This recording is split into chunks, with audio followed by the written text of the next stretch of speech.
This whole thing is to celebrate 35 years with this car. October 2023 will mark 35 years. This car is a 1969 Oldsmobile F85 W31, my very first car.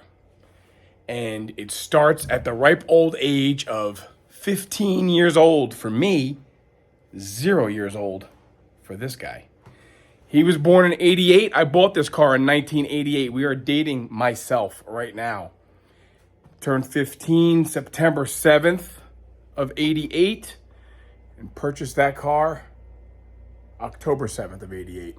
There's a lot to talk about. I'll try to make it as palatable as possible.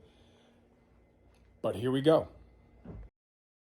This all starts in Ulster County, New York, where a neighbor of my grandparents had a bad, at least I thought it was the baddest thing in the world. He had a red Chevelle convertible. It was an SS and it was a 4-speed.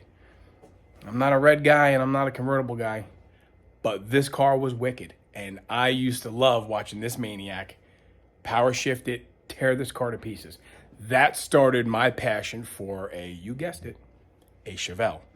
Not an Oldsmobile, but a Chevelle. And I started looking at probably 12 years old. I bought the Mongoose. I think I was 12. So it was probably right after that. I started looking with pretty high hopes of finding something that was a viable muscle car. It was going to be my first car. And I dragged our father all over the place looking for Chevelles. To no avail, as they say. They were just beat to death. This is in the latter part of the 80s. Finally, at, I don't know, the 6th or 7th Chevelle, my father says, you got to stop with these blanking Chevelles because I'm done. Let's do this. I didn't really have any real money. Maybe it was $500 or $700. He said, your mother and I will match every dollar you save. Stop looking at Chevelles. Why don't you buy something nobody else has? Why don't you buy an Oldsmobile, a Pontiac, a Buick? So with that, I started looking at those makes. And I didn't really understand how cool an Oldsmobile muscle car could be. My grandparents drove Delta 88s and all that stuff. So I saw a 1970 W30 at a car show in Poughkeepsie, New York. I know that car now. A 70 W30, black with gold stripes, and I thought, oh boy, this could fill the void.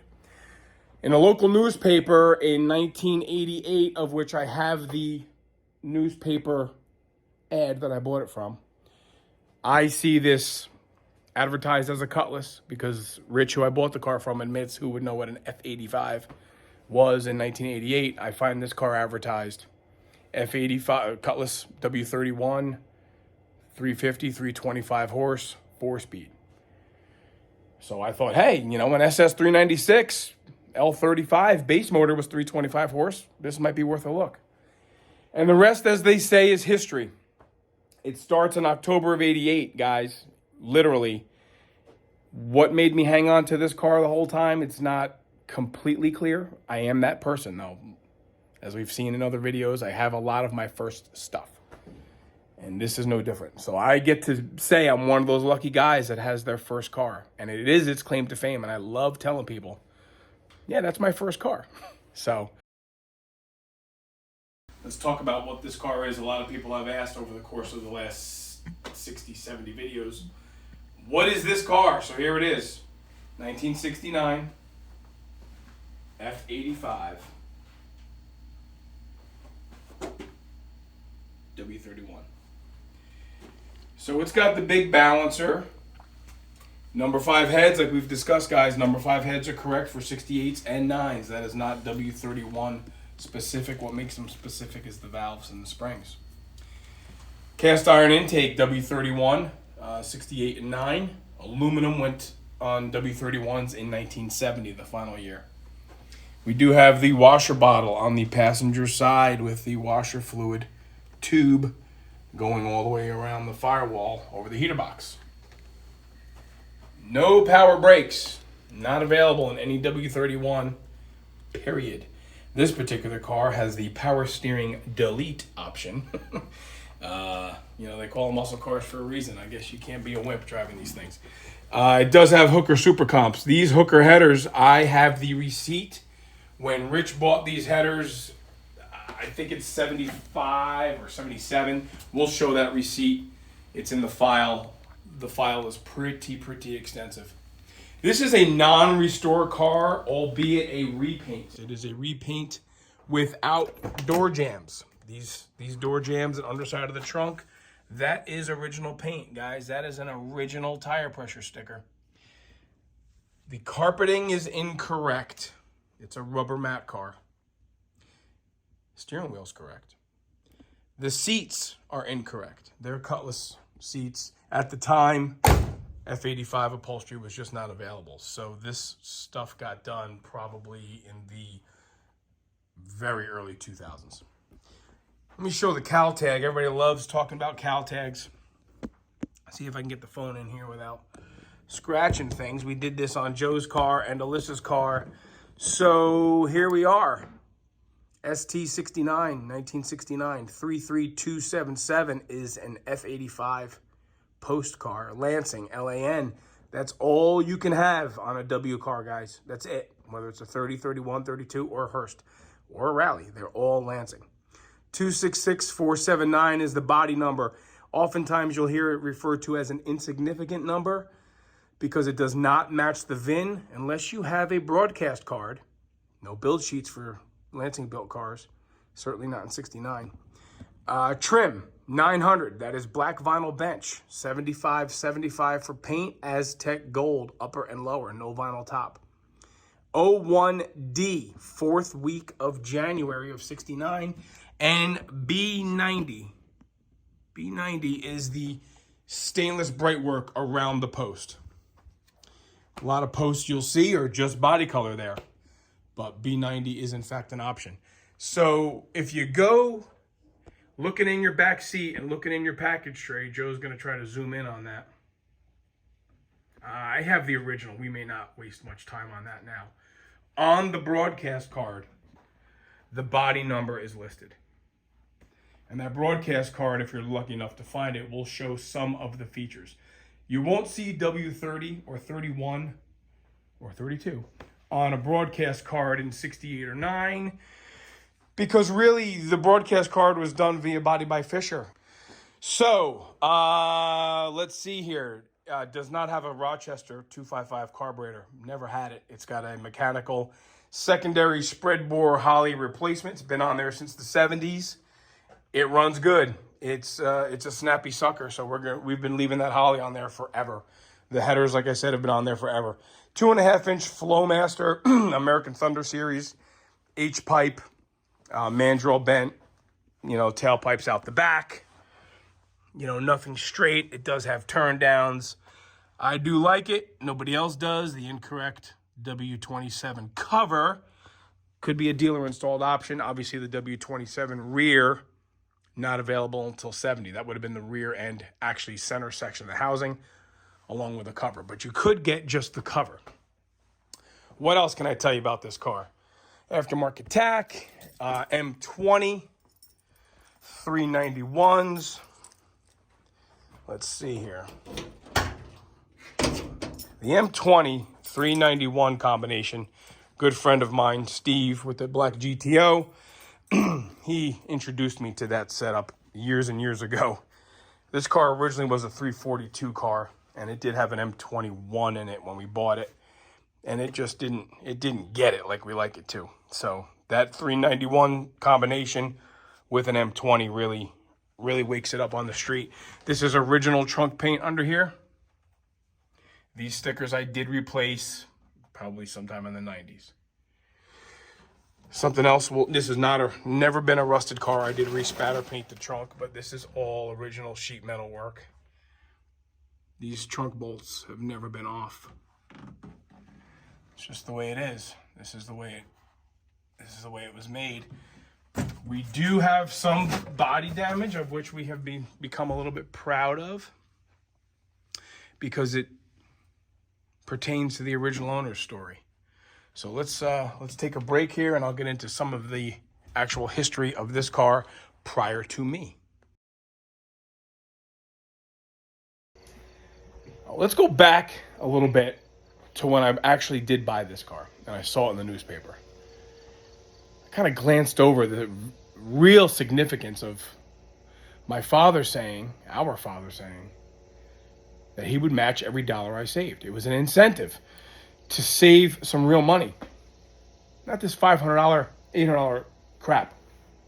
So obviously, simple math, right? If I had $750, it was really, $1,500.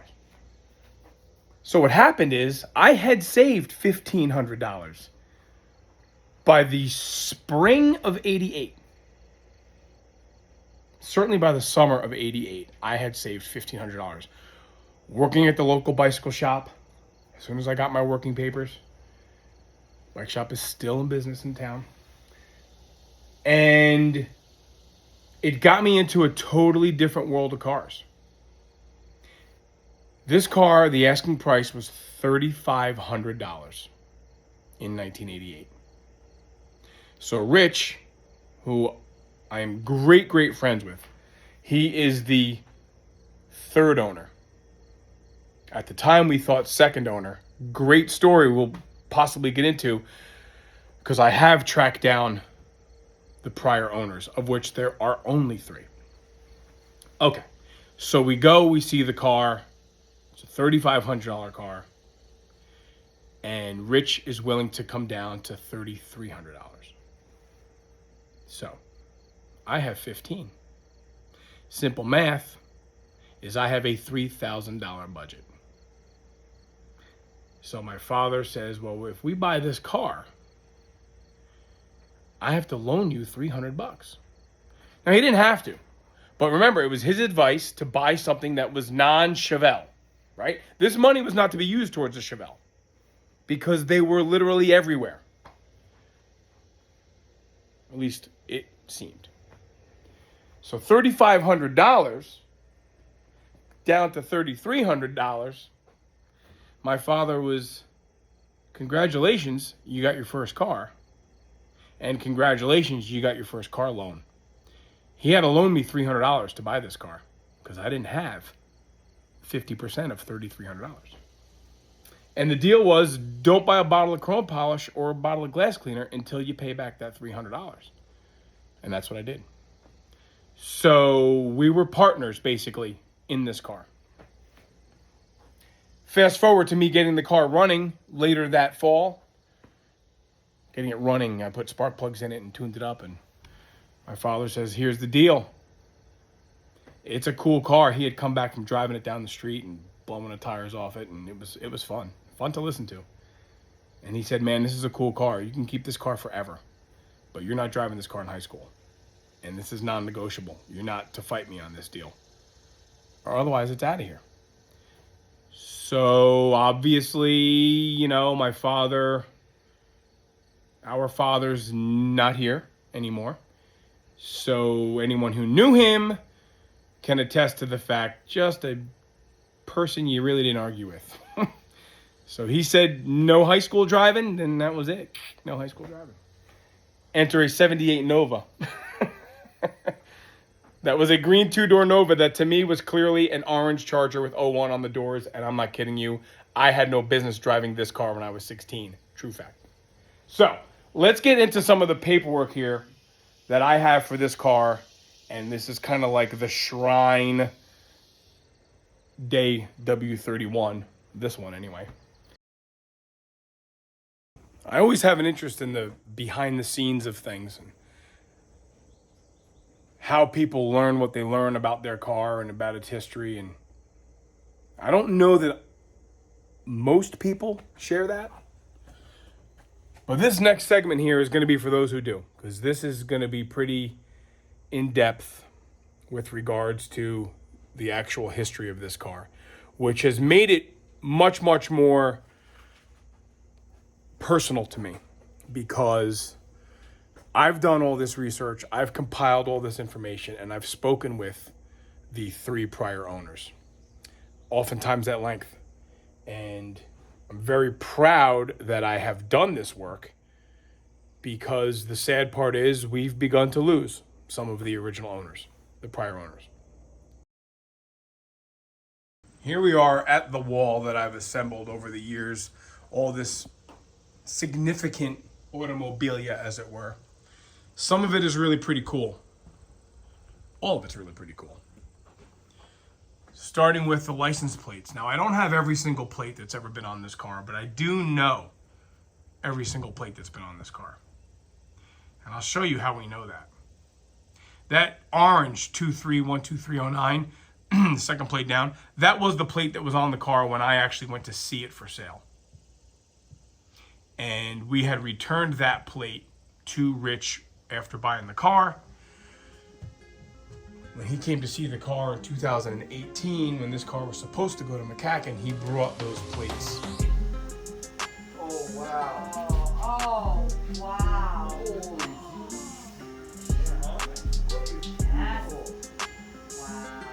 Oh, wow. Yeah, so I bought this thing when I was his age. And 30, look, he's getting all red in the face. I Kid. know. Kid. I gotta catch up on this stuff. Oh, yeah. Yeah. You haven't. Oh, you're right. Oh, man. There you go. I told you.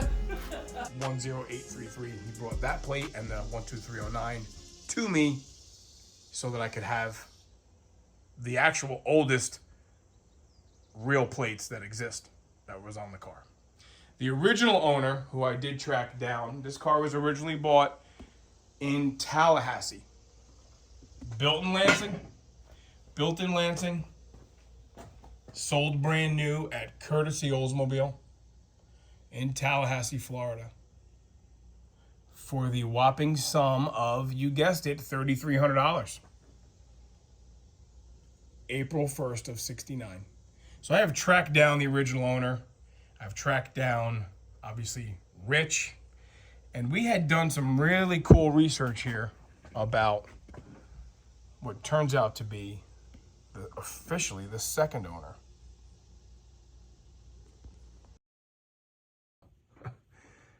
October 7th of 88 is when I bought the car. And that's how it looked, with incorrect 442 grills, a little bit of primer on the left rear quarter. But that is the car, and that is the location that I purchased it at. That is the oldest photograph that we own of this car. No one else has been able to produce a photograph of the car. But you can even see it's got, well, you can't really see. The driver's side air scoop is on there. So what I did on the 30th anniversary is I drove it back to that same house. Obviously, the house has been repainted. It is no longer owned by Rich, who I bought the car from, but I knew that. And the woman who now owns the house was out doing some weeding. And luckily, I brought the photo album along with me of the car and explained to her that I'm not a complete weirdo. And she kind of dug what I was up to. You know, she said, "Oh my gosh, this is cool. So let me help you stage the car. Let's get pictures of it." What a cool experience. So what I did is I parked it in the same spot with her help. Exactly 30 years later. And this is just a blurb here that I bring to car shows and show people. And you guys can, read it all. So that, we're going to go backwards. That's kind of the newest iteration and addition to the car's history. Prior to that, well, we had the car registered, and my father had to sign it over to me because obviously it wasn't in my name. That's the year I graduated high school, 1991. So that's a pretty cool document, obviously. Now, with our dad not being around, that got in a frame right away. So here's the newspaper article that I responded to. Let's see if I can zoom in. Rich admits to calling it a Cutlass because he figured no one would know what an F85 was. But what's it say there? 2-door, 350, 325 horse, 4-speed. And there's the price, $3,500. This is cool. 69 Roadrunner. Very good condition, $5,000. I didn't want a Roadrunner. There was a couple. This is another one I like. 69 AMX. That was $3,000. And I believe there was 69 Z28. It had a 350 in it, incorrect engine, obviously. $4,000 bucks. So these things were around back then, these kinds of cars. So this is the newspaper article that I responded to and I kept. And I'll show you guys at some point the notes that I scribbled down when I spoke to Rich about the car. I kept all of that. Luckily enough, in the car was all of this stuff. The original bill of sale from April 1st of 69, with the original owner, technically father's name, along with the Protecto plate and the warranty card. So when I bought the car from Rich, he was of the opinion that he had gotten the car as the second owner.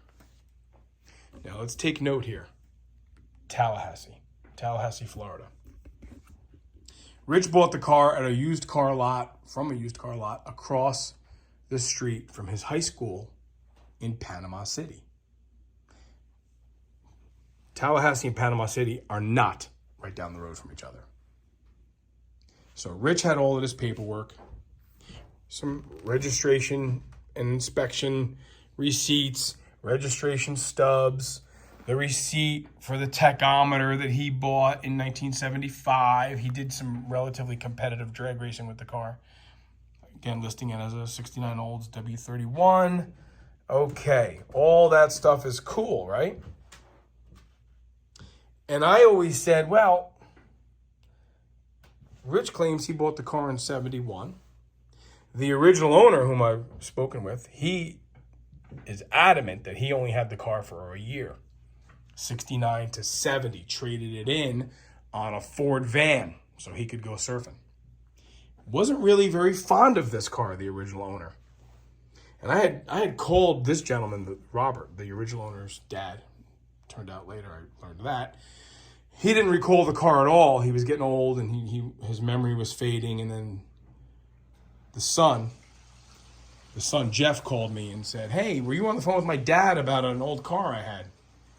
So we spoke at length and I got the whole story. Let's go to my salesman, the guy I buy cars from, John Buffet.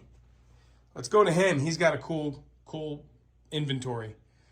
And they were introduced to a junior car. It's like a 442. It looks like a 442, but it's just a small block. It's not really a 442. So with that, the dad buys the son his first brand new car as a senior in high school without knowing what the heck a W31 was all about. When they bring the car home on April 1st of 69, the old man drives it home because the kid can't drive a stick. And he says, I don't know what we just bought you, but this is not a toy. This is not a junior car. It's out of here. And the son, being April 1st, thought that it was an April Fool's joke. Well, that was not the case. The father was really kind of upset and thought the car was actually just going to go right back to the dealer. So that obviously didn't happen. The car stuck around, and it stuck around for a year. So when the car was traded in Tallahassee, it didn't make perfect sense to me how Rich bought the car at a used car lot in Panama City. So Joe and I are here having a powwow. I don't know how else to say it. I just did an 8-minute video on the lengthy version of owner number one. So we're thinking we're going to regroup here. Listen, everybody, I've done a lot of work trying to document this car, and it's come out really pretty well. I think what we're talking about doing is doing a little video on each topic, so we don't bore the audience to death with the entire story in one serving. It's just too much. It's just too much. 35 years of a lot of stuff.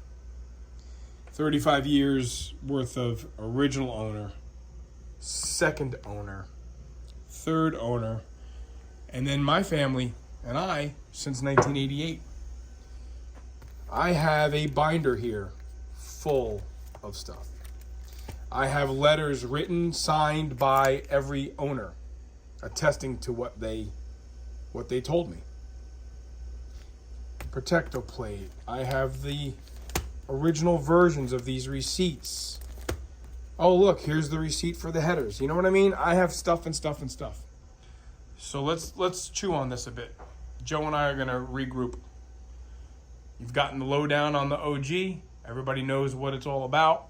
Everybody knows what it means to myself and my family. So there you have it. Happy 35 years.